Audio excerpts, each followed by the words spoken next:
Lance Archer is about to come out here and destroy whatever you boys have cooked up. Children play games. We don't play. Maybe you're smarter than I thought you were. You might be smart enough to be afraid. Your better half is telling you not to go. I'm pretty sure she wears the pants. You're listening to PW Edition, a pro wrestling podcast. Now, here's your host, RJB. Another Dynamite in the books. The Murder Hawk has arrived. Roman is out. Braun is in.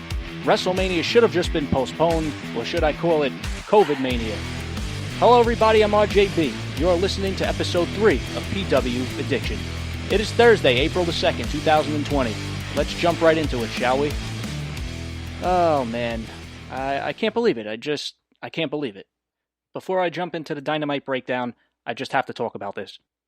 So Roman Reigns drops out of his Universal title match with Bill Goldberg at WrestleMania 36 because he is afraid of his health issues that he has with his leukemia, that he could contract COVID-19. I understand that. But of all people, to replace Roman Reigns, they pick Braun No Brains Strowman. Are you kidding me? Especially after what I talked about last week with him making that ridiculous comment towards Evil Uno's post on Instagram when Evil Uno put out the post to help indie wrestlers that are out of work due to COVID-19, and Braun Strowman was just like, well, maybe they should find another profession. This is the idiot that you're giving an opportunity for the Universal Championship? Are you friggin' kidding me?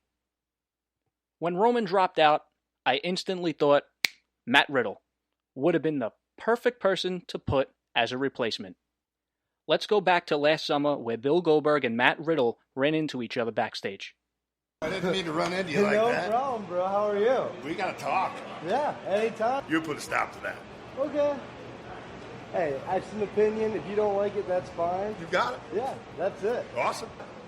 I'll see you in a little, bro. Yeah, you will, bro. Okay. Good thing you're wearing your shoes. After this happens, anytime. All right. I'm in the building. I'll Cool. talk to you later. Cool. I'll be watching the match. You're right, bro. First of all, I'm not your bro. Good. Nice to meet you. Pleasure's all mine, bro. You got it. I ain't your bro. Okay, so that was one thing. Then we had Matt Riddle comment on that situation. I'm walking by and I see his locker room. I've already seen Brock's, but I see Goldberg's locker room. And I'm like, I'm trying to get a peek. And I'm looking, all of a sudden, pow! Big shoulder, 300 pounds at least. I look up, it's Bill Goldberg. I'm like, Bill Goldberg. He goes, oh, we got some talking to do. And I'm like, well, we can talk anytime, bro. He's like, yeah? And I'm like, yeah. And then he's like, and I was like, all right, bro, well, anytime. He's like, I'm not your bro. And I'm like, all right, bro, like, take it easy, whatever. And then he's like, yeah, we'll see. I'll see you later. And I was like, and hey, it was a pleasure meeting you. I go, the pleasure was all mine, bro. And then he goes, I'm not your bro. This would have been a perfect storyline. That's it. Matt Riddle, Bill Goldberg. I just don't understand how the minds of the creative of WWE work. I actually have on the line right now my buddy Paulie Price from the Fans of Pro Wrestling show and my buddy Sean. They're going to give their thoughts on this whole situation. What's going on, guys? Hey, nothing much, man. Thanks for having us. So what do you feel about this whole Braun Strowman replacing Roman Reigns thing?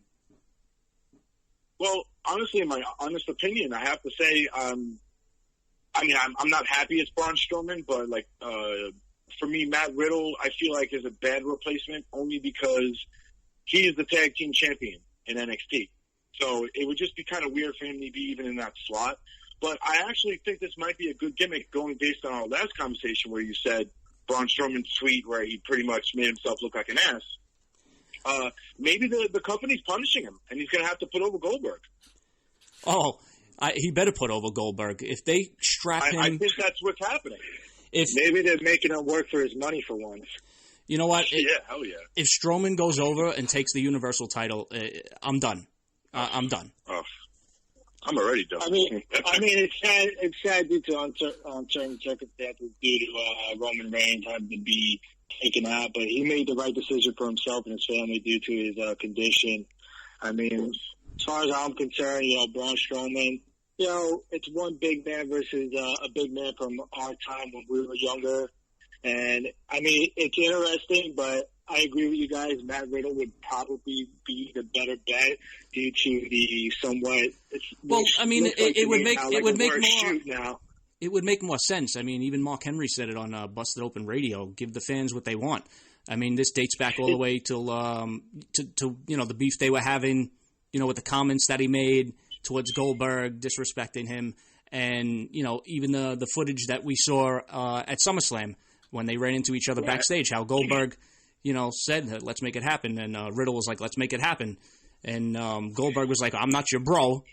And then Matt Riddle even made a post on Twitter back in August of last year, and he snapshotted a picture that says, "Whenever I want, you're next. You're not my bro, Goldberg." I mean, what started off to be like a shoot turned into like now a work shoot as soon as the WWE cameras got involved. I mean, hey, listen, whether it's a work or not, it would have had a better storyline. I mean, especially with, like I said last week, after what I said last week too, Braun Strowman, the comment that he made, with everything that's going on in the world right now, when Evil Uno made the post, help the indie wrestlers out and whatnot, and Braun Strowman made that ridiculous comment, made himself look like a complete asshole, and now he gets rewarded with a Universal Championship match against Goldberg.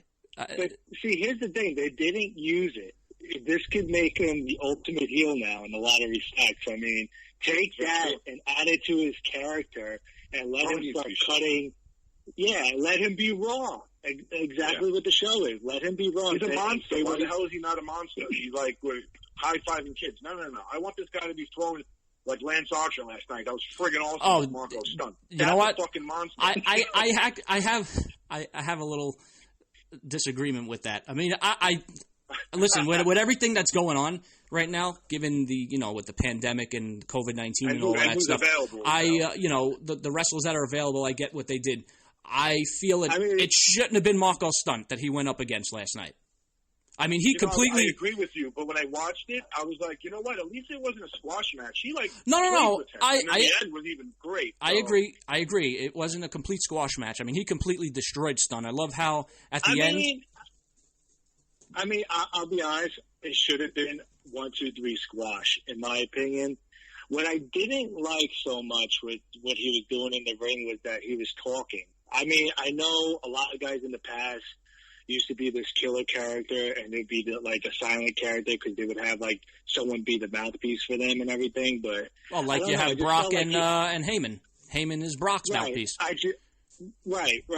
I mean, I just felt like he was talking a little too much for my taste. I mean, I felt like Jake, prior to the match, did a good enough promo, spoke up for him, and he should be the guy. Very little few words, in my opinion, and just crush and kill everybody. Oh, Jake is great on the mic. I mean, his promos have been amazing. This whole gimmick they have, going after Cody, calling him Caesar, making it personal. I like how he says, I guess your better half is the one that wears the pants in the relationship. That was great. Is that raspy voice getting to you guys at all? No, not at all. Not at all. Not really. I mean, sometimes it has its moments, but I think that's the better effect of his voice. But I mean, bringing up Lance Archer, coming out and facing Marco Stunt. Like I said, I mean, he did overall. I mean, he destroyed him. I love how at the end he just took him, threw him right out into the crowd of who was it? I think it was Orange Cassidy and the Gun Club. Threw him right on top of him. Orange Cassidy and Billy Gunn. Yeah. And it was. But I caught Orange Cassidy kind of laughing a little bit. I don't know if you guys caught that, but I have to go back and watch that. But that suplex release in the ring was insane. Oh yeah, I mean, look, and this is the difference. Like back to what I said last week about the comment the fan made towards Braun to Lance Archer, saying how this is what Braun should have been, and it's the truth. Lance Archer looks so much more like a beast. He doesn't look like a doofy idiot swinging his hand around in the air, running around shoulder tackling people. At least Lance Archer has some friggin' talent, because like I said, every time I see Braun Strowman run around the ring, I hear this song. Yeah, every time he runs around the ring, this is what I hear. It definitely fits it completely. But yeah, I mean, Roman pulling out. I mean, you have, what was it, Dana Brooke and Mysterio in quarantine. They didn't really say if they have COVID-19. The Miz is out now. I mean, WrestleMania should have just been postponed. I mean, look, that would have been the best thing to do. Tony Khan, he even did the right and responsible thing. He postponed Blood and Guts. And that was a smart thing to do. I mean, it's this big, huge thing. It was supposed to be at the Prudential Center. It probably was going to be their biggest, sold-out show of the year, at least as of right now. And he knows it's not the time, it's not the place to do this, so he's postponed it till whenever it's going to be. And, according to sources and, and information you read online, the only person who really wants WrestleMania to really happen is Vince McMahon, the old senile bastard himself. And that's very selfish.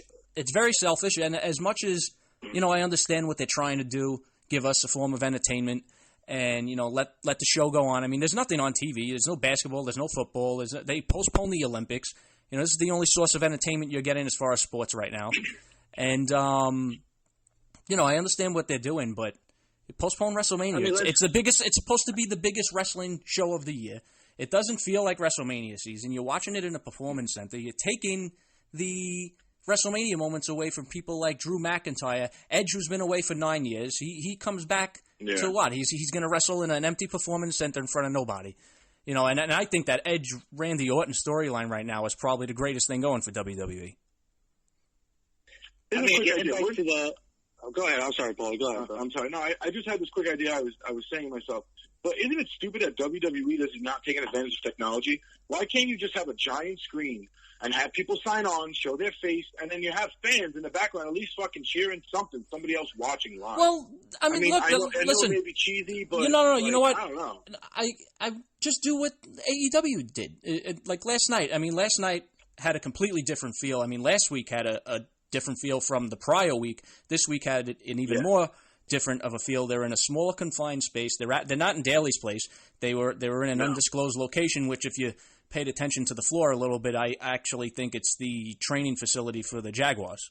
Because if you saw on the floor, you saw that artificial turf kind of stuff. So they're probably in the facility where the Jaguars train. So you could see it's a small... The best thing they could do is make it just pretty much dark with a few wrestlers around the ring. Right, well, that's what I was getting to. WWE has the Performance Center lit up, and it looks horrible. Well, that's the point I was getting to, is that AEW took their wrestlers, they put them around the ring.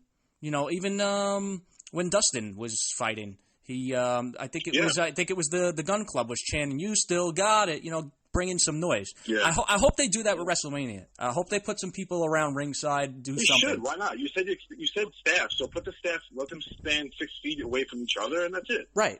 Given the circumstance with COVID-19, unfortunately, this is what we're getting. It sucks. It just...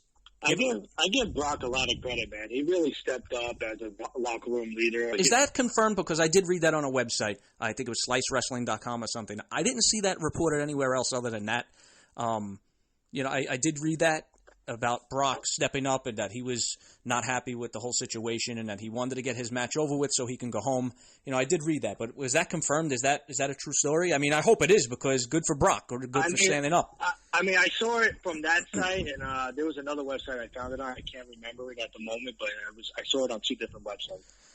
Hey, you know what? Whether it's true or not, I mean, bottom line, they should have just postponed WrestleMania, and I don't blame Roman for backing out because of his illness and everything. I would have done the same thing. Yeah. And I know people are saying, well, then why was he showing up to SmackDown and doing, all the other appearances with people around too? And I understand that all of a sudden now he's, backing out of WrestleMania and people have mixed reviews. But you know what? Listen, when it comes to your health and everything that's going on right now with this COVID thing, it's day by day, so it's not like we know the future. That's why it's like, okay, now I can't do it, so he's out. I mean, the thing is, Vince McMahon, people know Vince, and they work with this guy. He doesn't believe in weakness, and I think the position that Roman was in, he was split 50-50, where he was probably saying to himself, like, I don't want to let him down. I don't want to let the boys down, and But on the other end, he's sitting there thinking about his health and family. And well, listen, health comes first. What?